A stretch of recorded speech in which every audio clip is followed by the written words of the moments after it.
Sampai mereka mengatakan, menantang Nabi Soleh, wahai Soleh, kalau engkau benar-benar Nabi dan Rasul, maka datangkan bukti bahwasanya engkau adalah Nabi dan Rasul. Nabi Soleh mengatakan, apa yang kau minta? Bukti apa yang kau minta, wahai kaumku? Lalu mereka menunjuk batu yang ada di samping mereka. Dia mengatakan, keluarkan dari batu ini onta, gitu ya. Lalu Nabi Soleh mengatakan, apakah setelah aku datangkan bukti engkau mau beriman kepadaku? Mereka mengatakan, ya, kami akan beriman, karena mereka yakin bahwasanya Nabi Soleh itu tidak akan mungkin bisa mengeluarkan onta dari batu tersebut. Lalu diceritakan Nabi Soleh sholat 2 rakaat. Setelah selesai sholat, dia berdoa kepada Allah Subhanahu Wa Taala. Selesai berdoa, tiba-tiba batu yang di sampingnya ini terbelah jadi dua, terus keluarlah onta yang masih juga tidak hanya onta satu, tapi beserta anaknya. Tetapi peraturan ini pun dilanggar oleh umatnya Nabi Soleh, malah akhirnya mereka membunuh ontanya Nabi Soleh ini, dibunuh. Bismillahirrahmanirrahim. Assalamualaikum warahmatullahi wabarakatuh. Innal hamdalillah nahmaduhu wa nasta'inuhu wa nastaghfiruh wa na'udzu billahi min shururi anfusina wa min sayyiati a'malina. May yahdihillahu fala mudilla lahu wa man yudlil fala hadiya lahu. Asyhadu an la ilaha illallah wahdahu la syarika lah wa asyhadu anna Muhammadan abduhu wa rasuluhu la nabiyya ba'dah. Allahumma shalli ala sayyidina Muhammad wa ala ali sayyidina Muhammad kama shalaita ala Ibrahim wa ala ali Ibrahim fil alamin innaka Hamidum Majid. Para teman-teman semua yang insyaallah dimuliakan oleh Allah Subhanahu wa taala, bersyukur pada Allah Subhanahu wa taala, pagi hari ini kita bisa berkumpul membaca Al-Quran, dilanjutkan tausiah pagi setelah beberapa saat kita berhenti karena kesibukan, terutama kesibukan saya. Tetapi alhamdulillah pada pagi hari ini kita bisa berkumpul. Mudah-mudahan perkumpulan kita membawa kebaikan untuk kita semua. Salawat serta salam semoga tetap tercurah pada Nabi kita Muhammad Sallallahu Alaihi Wasallam beserta seluruh keluarga, para sahabat, serta seluruh umatnya hingga akhir zaman. Para teman-teman semua, pada kesempatan pagi hari ini ingin kita sampaikan salah satu surat di dalam Al-Quran yang insya Allah kita semua sudah menghafalnya, yaitu surat Asy-Syams. Demi matahari dan sinarnya di pagi hari, demi bulan apabila mengiringinya, demi siang apabila menampakkannya, demi malam apabila menutupinya, demi langit serta perhiasannya yang menakjubkan,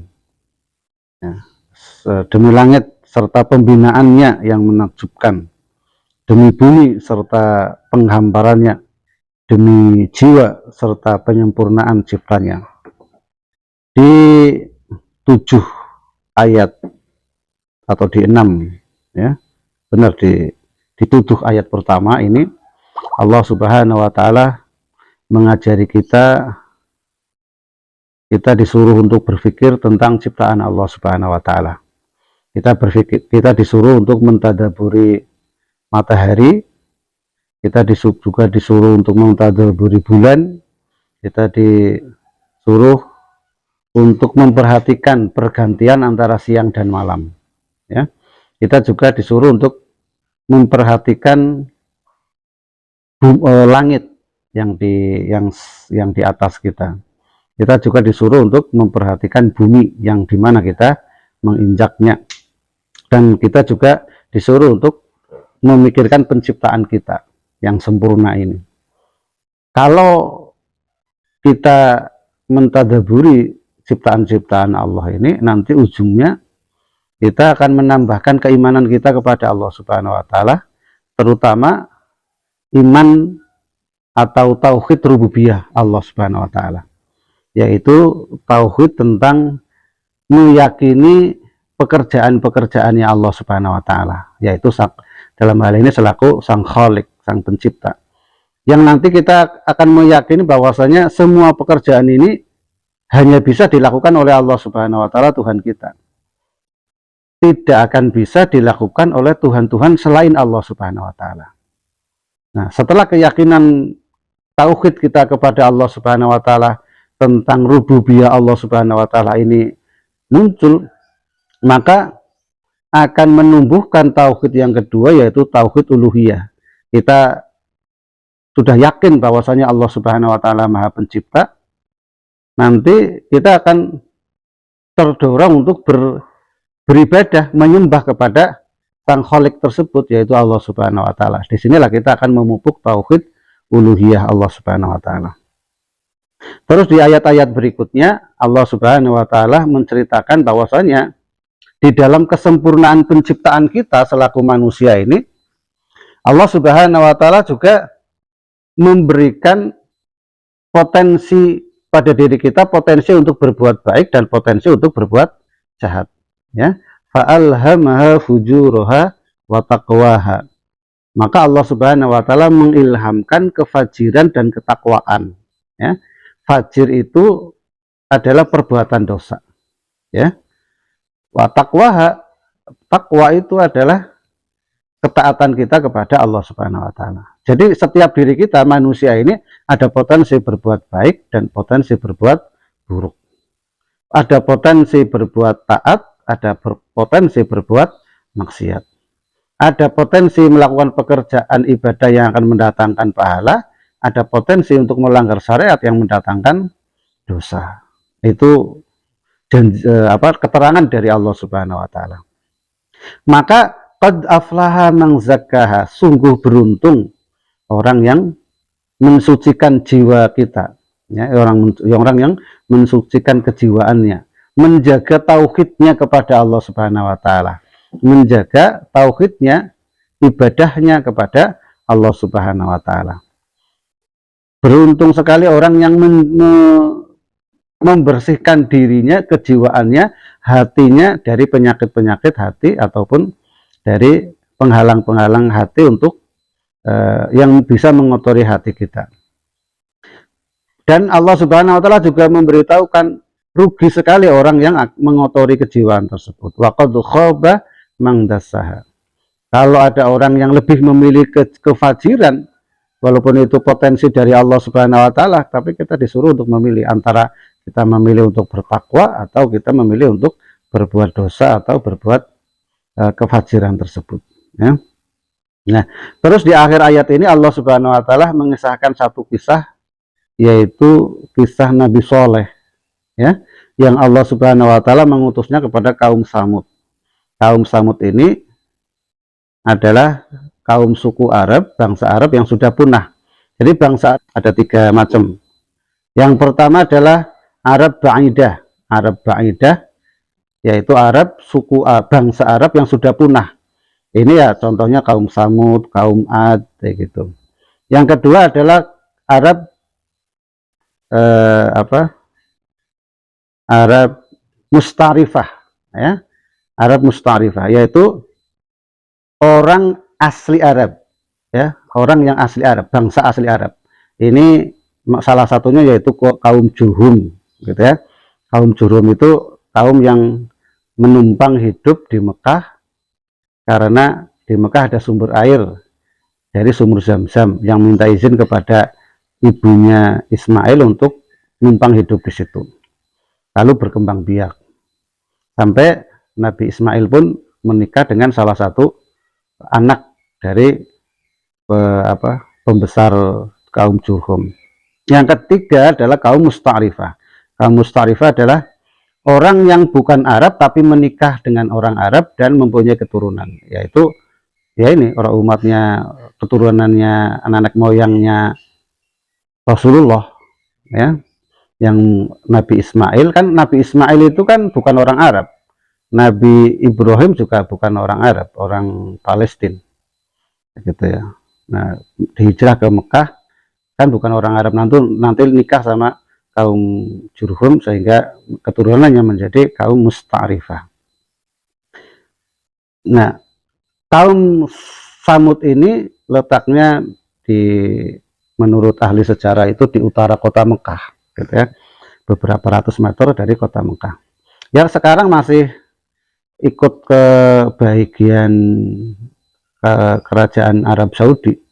Konon katanya ada orang yang pernah ke sana, itu daerahnya ini dipagar, pagar keliling kayak gitu, tidak boleh ada yang masuk ke daerah tersebut karena daerah tersebut adalah daerah yang pernah diadab oleh Allah Subhanahu wa taala.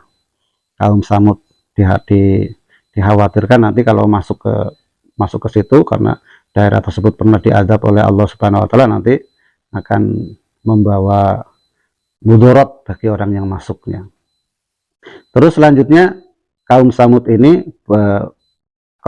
orangnya kuat gitu ya. Orangnya kuat, pinter ya. Bukti kuatnya itu dinding, ada gunung, ada dinding itu dipahat. Jadi ya kalau di Indonesia ya mungkin di Menganti ya. Itu kan ada dinding yang dari batu itu dipahati sama kaum Samud itu sampai menjadi istana-istana. Itu kan kuat sekali, berarti batu dipahat sampai jadi istana dan bertingkat-tingkat kayak gitu, ada kamar-kamarnya, pokoknya ya, seperti istana. Pinternya juga karena mereka pandai bertani dan pandai beternak, sehingga mereka sombong bahwasanya kekuatan mereka, kepintaran mereka hasil dari diri mereka sendiri. Jadi mereka sombong, tidak ada kaum yang bisa mengalahkan mereka. Karena kesombongannya mereka tidak mau beribadah kepada Allah Subhanahu wa taala. Lalu diutuslah salah satu dari golongan mereka, yaitu Soleh, diangkat jadi rasul yang mendakwahkan keimanan, ketauhidan, mengajari mereka untuk bertauhid kepada Allah Subhanahu wa taala, kembali beriman, bertauhid, menyembah kepada Allah Subhanahu wa taala, menghilangkan berhala-berhala mereka. Namun mereka tidak ada yang menerimanya dakwah Soleh, kecuali sedikit saja. Sampai mereka mengatakan, menantang Nabi Soleh, wahai Soleh, kalau engkau benar-benar Nabi dan Rasul, maka datangkan bukti bahwasanya engkau adalah Nabi dan Rasul. Nabi Soleh mengatakan, apa yang kau minta? Bukti apa yang kau minta, wahai kaumku? Lalu mereka menunjuk batu yang ada di samping mereka. Dia mengatakan, keluarkan dari batu ini onta, nah, gitu ya. Lalu Nabi Soleh mengatakan, apakah setelah aku datangkan bukti engkau mau beriman kepadaku? Mereka mengatakan, ya, kami akan beriman. Karena mereka yakin bahwasanya Nabi Soleh itu tidak akan mungkin bisa mengeluarkan onta dari batu tersebut. Lalu diceritakan Nabi Soleh sholat 2 rakaat. Setelah selesai sholat, dia berdoa kepada Allah Subhanahu wa taala. Selesai berdoa, tiba-tiba batu yang di sampingnya ini terbelah jadi dua, terus keluarlah onta yang masih juga tidak hanya onta satu, tapi beserta anaknya. Ini sudah saya datangkan, apakah engkau mau beriman kepadaku apa tidak, bahwasanya aku ini adalah Nabi dan Rasulnya? Maka mereka ya tidak mau beriman juga, kecuali sedikit sekali begitu. Lalu Nabi Soleh mengatakan, kamu tidak boleh minum dari sumur yang diminum oleh onta ini ya. Biarkan onta ini minum dari sumur ini sehari, nanti sehari kalian boleh minum. Jadi sehari untuk minum, hanya untuk minum onta, sehari untuk minum masyarakat pada saat itu.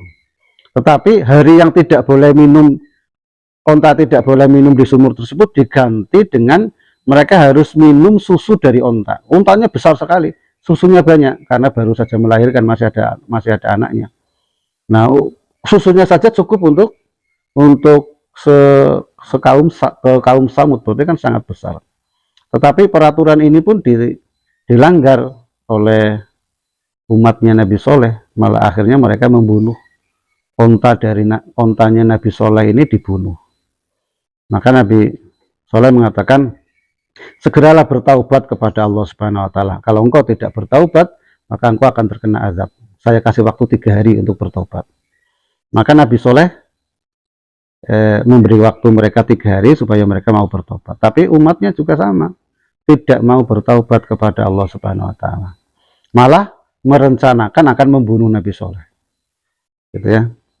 Sendiri tidak bisa, gitu ya. Tidak berani karena Nabi Soleh ini seperti Nabi Muhammad, kedudukannya itu di mata lingkungannya itu sangat tinggi. Jadi tidak ada yang berani mengganggu Nabi Soleh.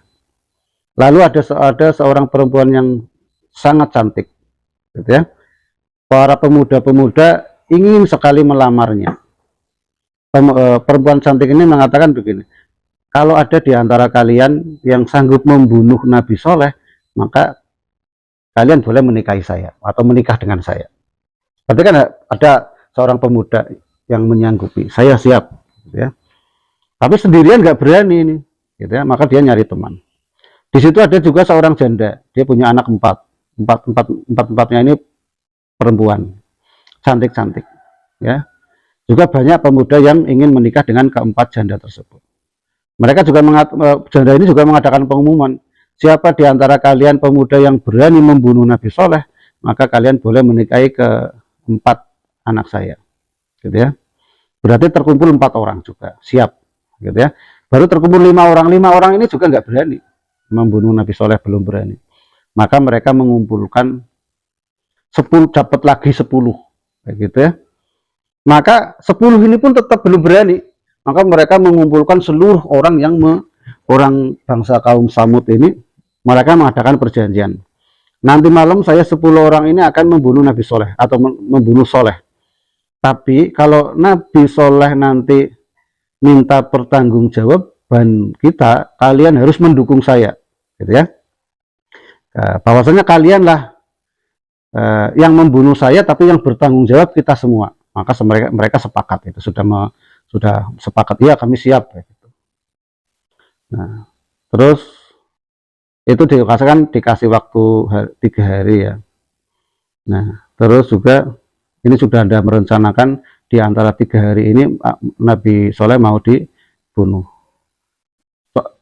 Ontanya Nabi Soleh itu dibunuh hari Rabu, gitu ya.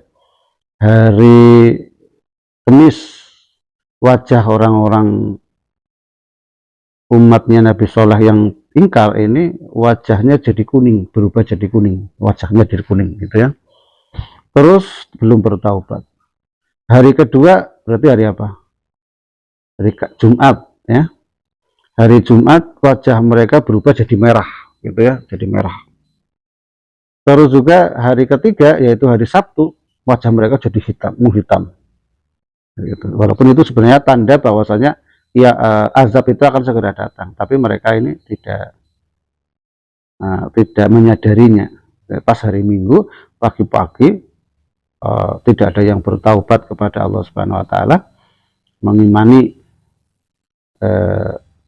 kenabian dan kerasulan Soleh. Ini mereka dari langit, ya, terdengar petir, ya, dan kilatan yang sangat tajam, sangat keras suaranya. Siapa saja yang mendengar itu mati.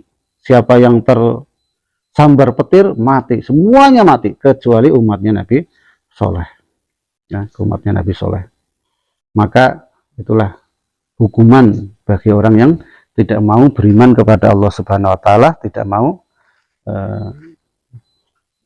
mengikuti ajakan Nabi dan Rasul mereka. Maka janganlah kita menjadi umatnya seperti kaum Samud yang tidak mau mengikuti ajaran yang disampaikan oleh Nabi mereka. Kita mempunyai Nabi, ya, yaitu Nabi Muhammad SAW. Kitabnya sudah ada, yaitu kita membaca kitab Al-Quran.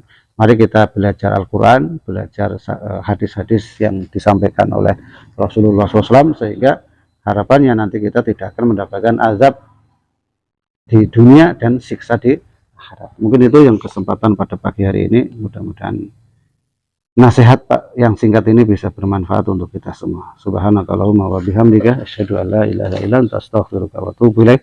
Assalamualaikum warahmatullahi wabarakatuh.